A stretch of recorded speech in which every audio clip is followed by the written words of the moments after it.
So we're starting a new series today called Love, Sex, and Marriage. And just the title of the series has already kind of created a buzz around Newday. People have been emailing me this week about this topic. I've been hearing from people about it. For instance, one 89-year-old single woman emailed me when she saw the topic, and she said, don't think I need this series. And I said, do not skip church. You're going to want to be here. This is a community event. And then on the other end of the spectrum, I talked to some guys who kind of got me in the back this morning. They said, we don't like your title. We want to change it. And I said, what's wrong with the title, and what are you going to change it to? And they said, we think it should just be sex, sex, and sex. And I said, well, it's more than that. Someone else emailed me this week and said, you have given a whole new meaning to developing passionate Christ followers. So, true story. All right, joking aside, I'm sure we'll get back to the joking, but we're going to be walking through the biblical book of the Song of Solomon for the next 5 weeks. The Song of Solomon, also called the Song of Songs. It is an incredibly interesting and an incredibly controversial book in the Old Testament. It was written by Solomon, who was one of the greatest kings of Israel, the son of David. It was written about 1000 BC, which would have been about 3,000 years ago. And really, the Song of Solomon is a love story between Solomon and his Shulamite wife, and it follows them from the time they meet and kind of are attracted to each other through their season of dating to their wedding day. Solomon will describe the events of their wedding night in a way that will make you blush. Then we see them in their very first fight, and we see how they make up, and finally we follow them into their deepening love commitment to one another as they progress through marriage.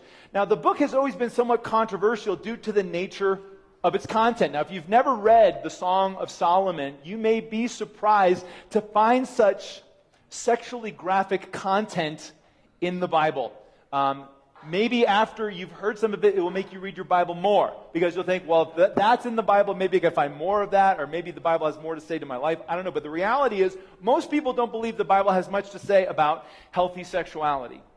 If you ask most people what's in the Bible about sexuality, most people will say, well, there's probably just a couple thou shalt nots in there, but there's really not a lot about what is healthy or what is good. But just think about this. If we really believe that the God who created us is a loving God, who wants the best for us, do we really think that he would create man and woman to be so attracted to each other, that he would create within us such wonderful feelings like love and romance, that he would give us such incredible gifts like marriage and sexual intimacy, and not give us some basic instructions, basically telling us how to do things right?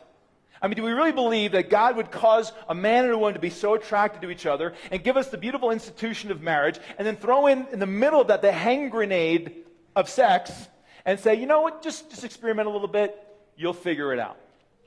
No. The same God who created you, the same God who wired you the way you're wired, with attraction and with desires and emotions and hormones, the same God is the foremost expert on those hormones and those emotions and those drives. And so for the next 5 weeks, we're going to turn to see what his word tells us about love, sex, and marriage. And I'm going to be basing a lot of this series on a series I did on this book 13 years ago. If you're with us 13 years ago in the Trailer Church, you may remember a similar series we did on the Song of Solomon. I'll be quoting myself a lot over the next 5 weeks.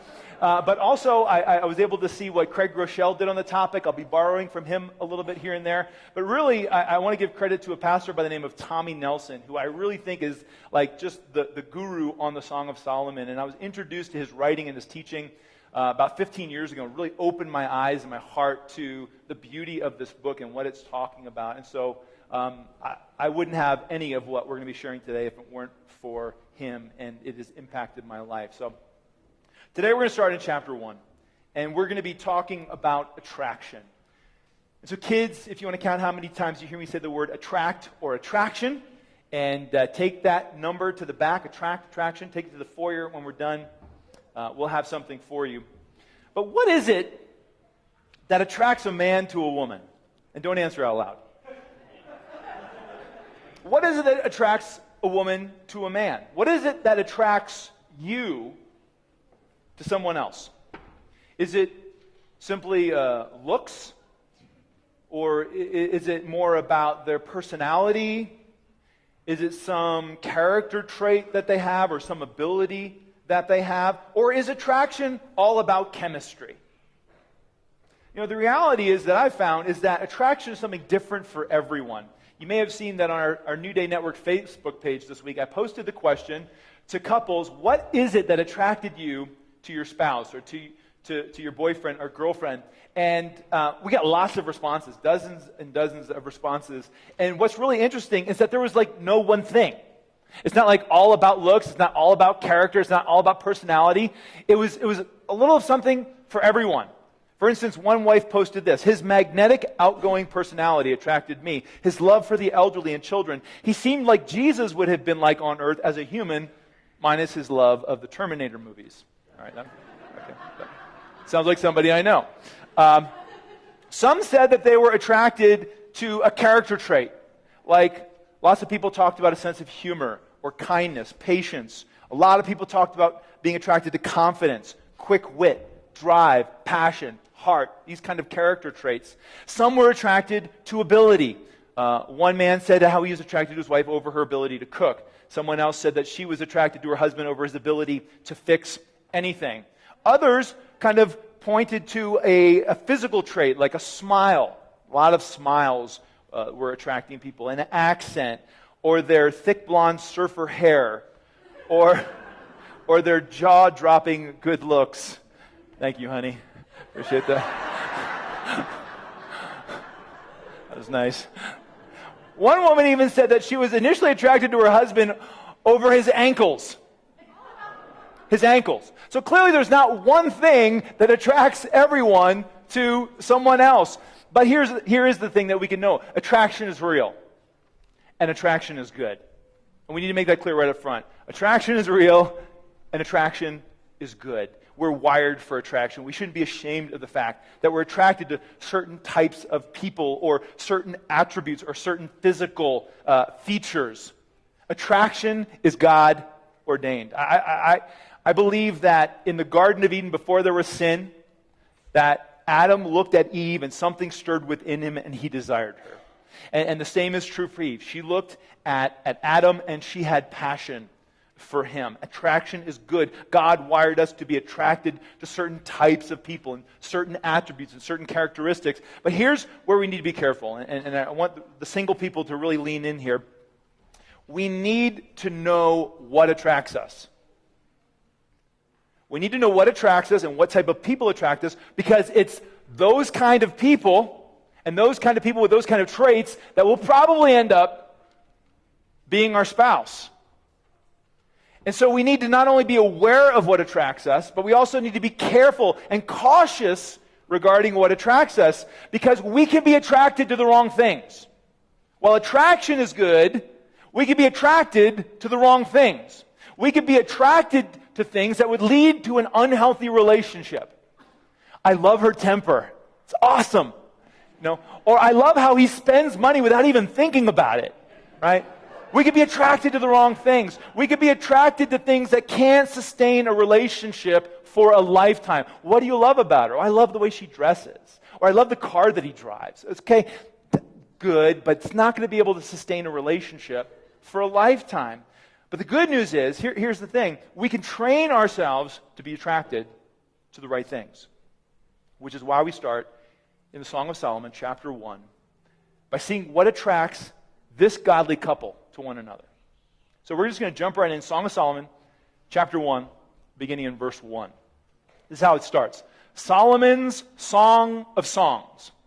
In other words, this is the best of all the songs he wrote, right here. And that's saying something, because Solomon wrote over 1,000 songs. This is the creme de la creme for Solomon.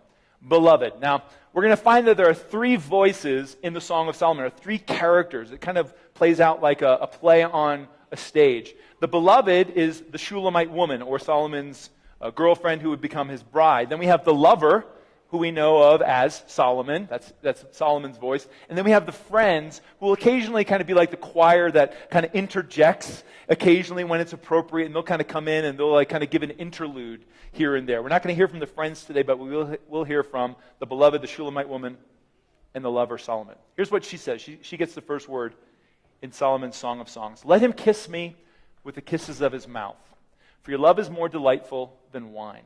Pleasing is the fragrance of your perfumes. Your name is like perfume poured out. No wonder the maidens love you.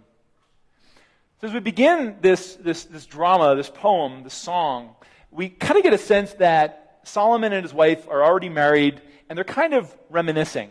They're looking back on the time when they first met, and they're kind of replaying their entire relationship before us in a song. And one of the things we get right off of the bat, and we're going to see this all through the book, is that these two are very attracted to each other. There is chemistry. I mean, there's going to be so much chemistry that it just jumps off the page at us 3,000 years later, and again, will make us blush. We're like, why are we listening in on this? They have chemistry. They're attracted to one another, and that is an important part of a relationship. It's important that there be chemistry. It's good when that there is physical attraction, some sparks fly. But chemistry and physical attraction alone aren't enough to carry a relationship through a lifetime of relationship, which is why we have to train ourselves to be attracted to the inner qualities as well. And so what are the inner qualities that this couple are attracted to in one another? Well, first, this woman is attracted to Solomon's character, to his reputation, to his name. She says to him in verse 3, "Your name is like perfume poured out. No wonder the maidens love you." Here she is complimenting him and saying that she's attracted to his name, not the name Solomon, but his reputation, to his character. What was a man's name in Solomon's day? It would have been those things. It would have been, does he keep his word? Is he a follower of God? Does he respect God? Does he treat others with kindness and respect?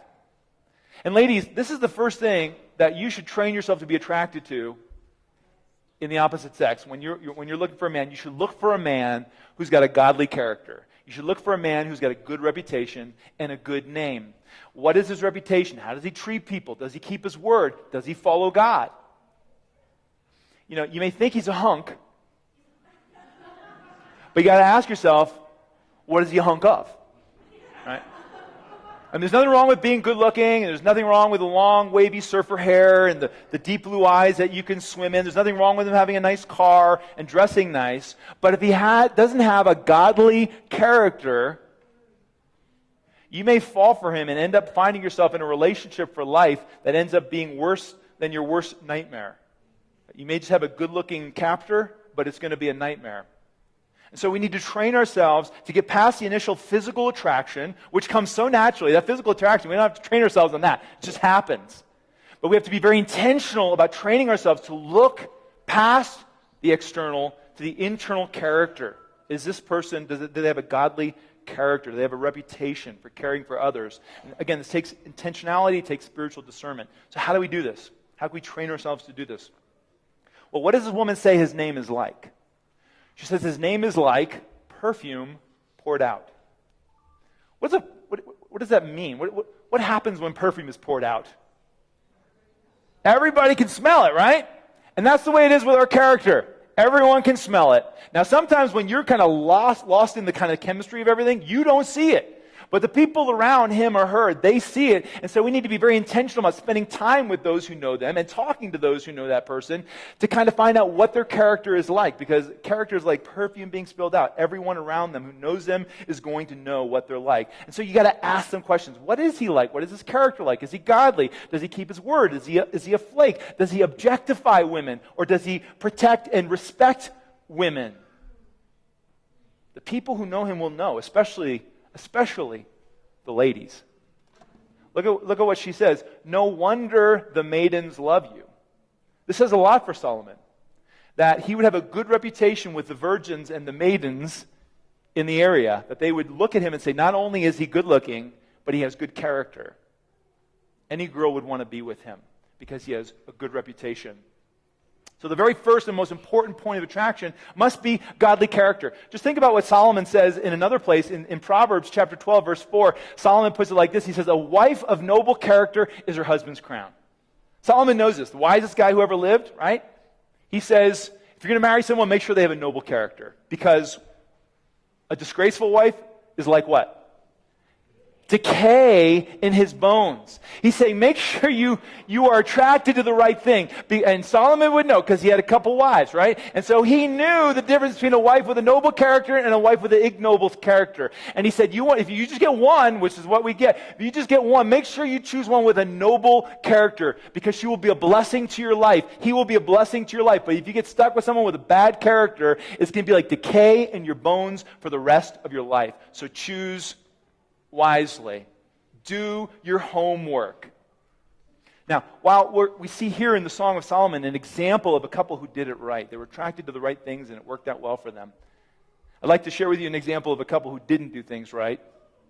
That would be my wife Kim and I. We have a very strong marriage today. We've been married for 24 years. Very happily married. Have been for about 23 years happily married. But when Kim and I met, I was not a man with a godly character. I had a bad character. And if Kim had been paying attention to the people around me, she would have known it, and she would have run. You know, it seems that when we first started dating, everywhere we would go in Denver, we would run into an old girlfriend of mine. We were talking about this last night. It only happened 3 times, but it seemed like it was always. And Kim began to get the hint when they would look at me with scorn or throw a drink in my face or pull her aside and tell her to run. If Kim was smart, she would have bailed out there and then, and I wouldn't have blamed her. But she refused to listen to the counsel of other people regarding my character, and that's what we all tend to do. We all tend to get so enamored with the external and the chemistry, and oh, he's just so cute, or she's just so hot, or whatever it is. And we just overlook the inner qualities that are kind of sending up red flags in the background, or people around us are kind of saying, do you really want to go there with this person? You know, do you know what they did in their last relationship, or whatever it may be? We don't want to listen. And I got to tell you, this is so incredibly common, but it is so incredibly dangerous to not listen to the counsel of people around you. You know, now you may think to yourself, well, but look at you. You're happily married. Everything worked out for you and Kim, and so everything's going to work out for me and my boyfriend of poor character and my girlfriend of poor character, just like it did for you. After we're married, it's going to take care of everything. We're going to get the after marriage miracle. And I got to tell you, if it weren't for the fact that Kim, first of all, had to put up with a lot of pain and confusion the first couple of years of our relationship because of my character, because she wouldn't listen. We got married.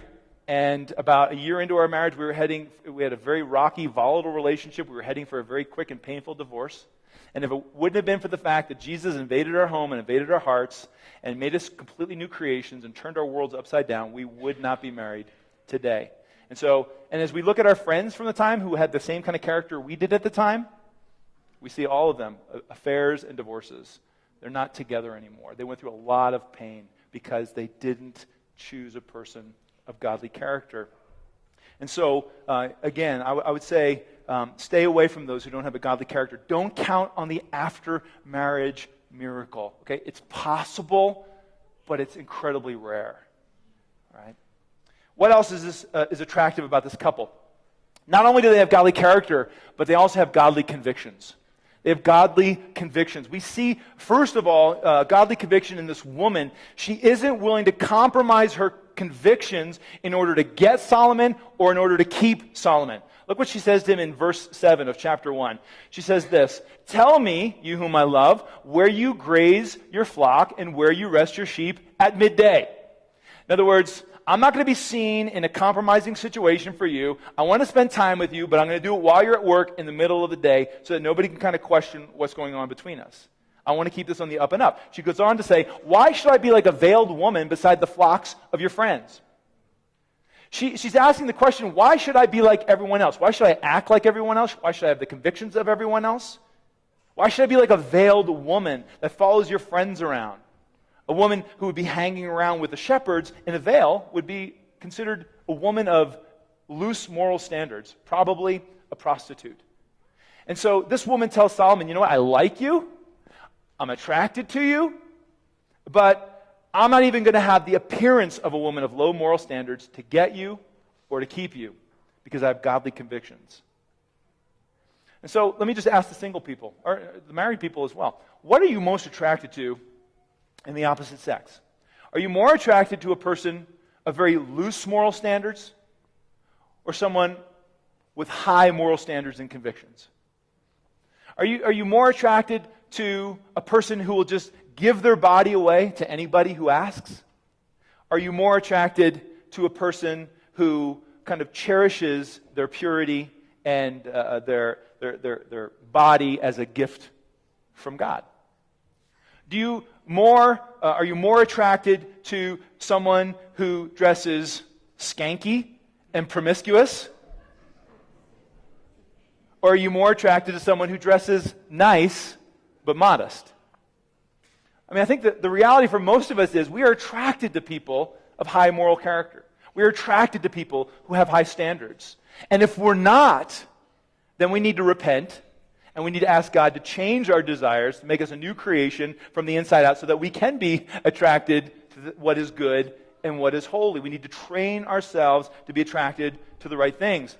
And more than just be attracted to people with godly convictions, more than just be attracted to people with high moral standards, we need to be the people with godly convictions in order to attract the people with godly convictions. We can't just want someone who's going to be like a holy hottie, someone who's going to be a follower of God and want to have high moral standards and just not have those standards for ourselves, because that person's not going to be attracted to us. We need to be the person with the high moral standards and the godly convictions. You need to set godly standards in your life, boundaries that you will not cross in order to get anybody. Like this woman, you need to be willing to say, I like you, I'm attracted to you, but I'm not going to betray my convictions in order to get you or to keep you. Let me just give you a few godly convictions that come from the Bible, and maybe you already have these, maybe you have your own, you could add these to yours. But number one, I am not willing to sacrifice my relationship with God to get you or to keep you. If you're the kind of person that will try to draw me away from my faith, if you're the kind of person that makes me feel ashamed of being a follower of Jesus, if you're the kind of person that tries to separate me from my church or from my faith, then you're not for me. We need to be attracted to the kind of people who will help build our faith, who will help us draw closer to Christ. Someone once put it like this. They said the best way for a single person to find a good match is to run as hard as you can after God, to run as hard as you can after Jesus, to be involved in service in the community and in church and in missions and in small group. Just go as hard as you can after God, and then look to your right and look to your left and see who's keeping up. And then you're going to find a good spouse or a good person to spend some time with. Second, I will not compromise God's standards in order to get you or to keep you. For instance, I don't care if everyone in the world is having sex before marriage. I know God has a better plan for me. That because of the purity and holiness of God that I love, I believe He wants me to be pure and holy as well.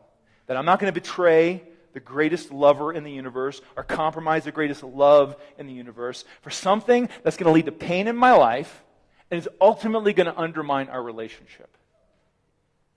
Paul wrote in the New Testament that followers of Jesus should not even have a hint of sexual immorality or impurity among them. And those who want to uphold godly standards would say, I'm going to take that seriously. Finally, and this goes a lot with number 2, I'm not going to play house in order to get you or to keep you. Even though everyone else in the world may have sleepovers and move in with one another before they get married, those with godly convictions are going to say, if you want to share a house with me, if you want to share a bed with me, if you want to play house with me, you're going to have to put a ring on it. That there's going to have to be a wedding, and I'm not playing house. Listen, as we look at the direction of everyone else in our culture about their love life and romance, and I'm not just talking the Hollywood stories that aren't even close to real. I mean, the people around us that we see that end up kind of shipwrecked in pain. If we want to go where the world is going when it comes to love and sex and marriage, if we want the same results others have, let's just do what everyone else is doing. But if we want better results and different results, we've got to have a better and we have to have a different approach. Be attracted to people with godly standards. Be a person who lives with godly standards. Don't compromise those standards in order to get someone or in order to keep someone. If someone presses you to compromise your godly convictions, they're not the person for you. Someone who loves you will want to help you live a higher standard and keep you connected to Jesus. What's one more thing that will attract this couple to one another? Not only do they have godly character and godly convictions, they also have godly encouragement. This couple just continually builds one another up. They just speak just encouragement into each other's hearts, particularly in the area of their insecurities. They make one another stronger, and that attracts them to one another. Just look at this compliment he gives her in chapter 1. This is the first compliment he really gives her. And it's one of the best compliments that a guy can use, and it's one of the best compliments in the Song of Solomon. This is what he says to her. This is the lover now saying to the beloved, I liken you, my darling, to a mare harnessed to one of the chariots of Pharaoh. Wow, that's hot.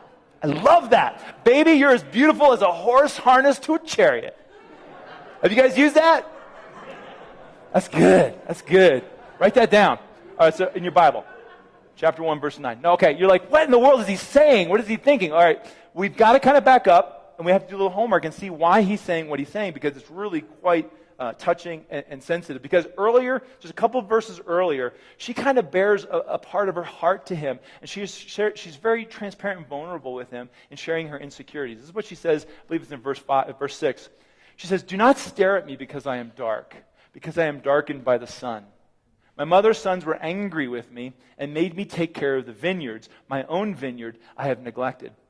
So throughout the book, whenever she talks about her vineyard, she's usually talking about her body. And she's saying, my own body I have neglected. I haven't been taking care of myself. She says that she has been outside in the sun and working in the vineyard. Specifically, she's sharing this insecurity that her skin is so dark. And she has don't even look at me, I'm not pretty. I have dark skin. Now, we're all like, whoa, we go to the tanning bed for that. But in the Middle Eastern culture, fair skin was considered to be the most attractive, because a woman with fair skin didn't have to, it was clear she didn't have to do manual labor outside, that she would have enough servants to be able to sit inside a tent while her servants were off doing everything. So fair skin was very attractive. And so here she has dark skin, and so she feels this sense of insecurity. Now, I want to say something very carefully here to the guys, and I don't want to offend any women because I know there's exceptions to this, but guys, you may be surprised to know when you meet a girl and you think she is just perfect and she is so beautiful. The reality is, in most cases, she is insecure about some part of her appearance or her body. Now, there are exceptions to this. I know there are some women who don't care or they're completely secure, but most women have some kind of an insecurity about their appearance or about their body. And you don't know this, but husbands, you need to know this about your wife, and if you haven't found it out yet. Because one of your jobs as a godly husband is to speak value and love and blessing into that area of insecurity. That's one of the roles that we have as husbands, is to make sure our spouses, our wives, know that she is the standard of beauty in my life. She is the model of perfection. Husbands, this may be why you're here today, because you need to hear this. Your wife needs to know that she is the standard of beauty and the model of perfection. That she is perfection, and everyone else is compared to her as the standard of perfection. And so if another woman has a nose that's smaller than your wife's, that woman's nose is too small, because you are the model of perfection and every other woman is measured off of you. If another woman is taller than your wife, that woman is just a bit too tall for you, because your wife is the model of perfection and the standard of beauty. More than that, you need to know her insecurities and speak love and acceptance into those areas of her life. And that's what this guy does. He says to her, I liken you, my darling, to a mare harnessed to one of the chariots of Pharaoh. And again, that may sound like you're building her up. But if you know a little bit about the mares harnessed to Pharaoh's chariots, you start to get where he's going. They were always a pure, bright white. These horses were beautiful. Clear white, very fair. And they were likened in this culture to like divinity. Like the people would almost like worship these horses. And so he's saying, I know you're insecure about feeling dark-skinned, but in my eyes, you're like one of those pure white horses that people fall down and worship because they're so beautiful. That works now all of a sudden. He speaks into her insecurity. And we should be attracted to people who build us up, who when we're around them, single people, they make us feel better about ourselves, not worse. They make us feel more secure about ourselves, not more insecure about ourselves. Just look at how this couple continues to speak encouragement into one another's lives. He calls her a white horse harnessed to a chariot, and she responds with, "While the king was at his table, my perfume spread its fragrance. My lover is to me a sachet." I don't know how to pronounce that really. I'm going to go with the French because it sounds more provocative. "A sachet of myrrh resting between my breasts." Wow, that's hot. That's it right in the Bible. I can't believe it. She says that he is like a sachet of myrrh between her breasts, and what would happen in those days is they couldn't take a lot of baths, and so they would use a lot of perfumes and a lot of spices, and apparently they would wear these sachets of spices around their neck when they would sleep so that they would kind of absorb the smell. And so we get the sense that she's laying in bed by herself, and she's just fantasizing about him, and she's telling him how she wishes that she was there and how much she adores him because he built her up. And he responds with, "How beautiful you are, my darling. Oh, how beautiful. Your eyes are doves." And I just love this. This couple is just starting out in their relationship, and he keeps it pure. What is he looking at? What is he complimenting? He's complimenting her eyes. Now, in a couple chapters, when they're married, he's going to very clearly be complimenting her on other elements of her femininity. And we'll get there in a couple weeks. But right now, when they're just starting out dating, he keeps it pure. He's all about right here. "I love your eyes. I love your eyes." A man of godly character. They go on. Verse 16. "How handsome you are, my lover. Oh, how charming. And our bed is verdant." He says, "The beams of our house are cedars and our rafters are firs." Now, this could be a little confusing, but this is actually very beautiful. Because it might sound like, they're in bed and they're like in a roof, and are they compromising their godly standards here? They're not married yet. But if you start to unpack it a little bit, you see actually what's happening. She says, "Our bed is verdant," which means our bed is green. He says, "Over our head are these cedars and branches of firs." In poetic language, what they're saying is, we're outside, laying on the grass, under a tree, having a picnic. We're keeping it on the up and up. That's right in the Hebrew. Keeping it pure. But what is the result of all this godly encouragement? She ends up feeling incredibly special, incredibly secure, and beautiful. So in chapter 1, verse 6, she's saying, "Don't look at me. I'm dark-skinned. I'm not pretty. I'm not beautiful." And as we begin chapter 2, this is what she says to him. She says, "I am a rose of Sharon, a lily of the valleys." And he agrees. He says, "Like a lily among thorns is my darling among the maidens." We should be attracted to people who offer godly encouragement because we become the words that we hear. She thinks, "I'm ugly, I'm dark-skinned, I'm nothing," and he starts speaking encouragement into her life, and she starts to believe it and become it. I love that. Kim and I, over the last 24 years of marriage, we have both become so much more than we ever could have been because we are constantly encouraging each other. Kim is always telling me how smart she thinks I am, how gifted she thinks I am, how talented she thinks I am, and I have, as a result, become more smart and more talented and more gifted than I ever would have become had she not spoken those words into my life. And in the same way, I'm always telling her how beautiful she is and how outgoing she is and how good with people she is and how talented she is. And as a result, she has leaned in to and become those words of encouragement in our relationship. And so married people, what this means is that if you don't like what you're seeing in your spouse, look at what you're saying to your spouse. If you don't like what you're seeing, look at what you're saying. Chances are your spouse is becoming what you're saying he or she is. You show me a great and a godly marriage, and I will show you two people who know how to encourage one another. You show me a marriage that's in trouble. You show me a marriage where there's unhappiness. And I'm going to show you a marriage where there are more words of discouragement than there are words of encouragement. Well, some people will say, well, there's just nothing to encourage in him or her. If they were better people, I would encourage them more. Really? Look for something to encourage and start encouraging. Or some people say, I'm just not the encouraging type.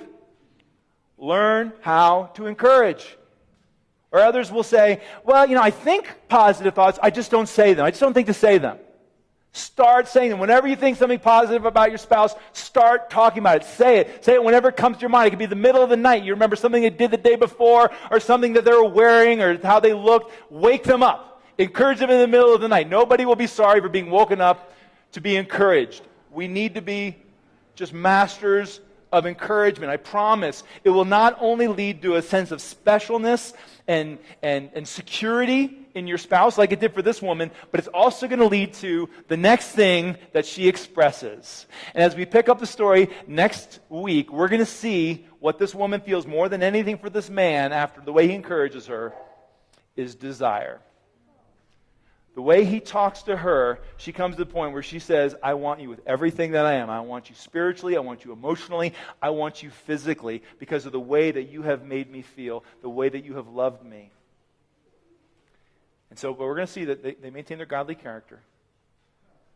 But she's so attracted to this man because he is a man of godly character, godly convictions, and he has godly encouragement. Listen, physical attraction is so important. But it's not as important as learning to be attracted to the more inner qualities that are going to not only enhance relationship, but give a relationship the ability to go the distance.